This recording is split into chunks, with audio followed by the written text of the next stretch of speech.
अत्यंत दुर्दैवी अशा प्रकारचं विधान आहे, जे पोटात आहे ते होटात आलं अशी परिस्थिती आहे। सबंध शेतकरी अतिवृष्टीने हैराण आहे।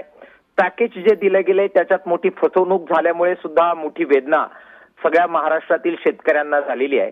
अशा पार्श्वभूमीवर अशा प्रकारचं वक्तव्य येणं हे अत्यंत वाईट गोष्ट आहे। निषेध करावा तेवढा थोडा आहे। खरं तर शेतकऱ्यांना जर लुटलं नसतं, त्यांच्या शेतीमालाचे भाव पाडले नसते आणि स्वामीनाथन आयोगाप्रमाणे आम्हाला घामाचं दाम दिलं असतं, तर अशा तुटपुंजा कर्जमाफीची आज शेतकरी बापाला आणि आईला गरज भासली नसती।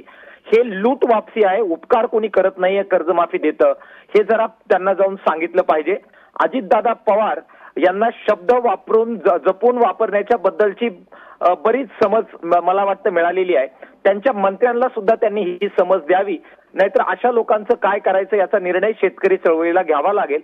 त्यांनी माफी मागितली पाहिजे अशी मागणी आपल्या चॅनलच्या माध्यमातून आम्ही करतो आहोत। जी, धन्यवाद अजित सर, आपण दिलेल्या या प्रतिक्रियेसाठी।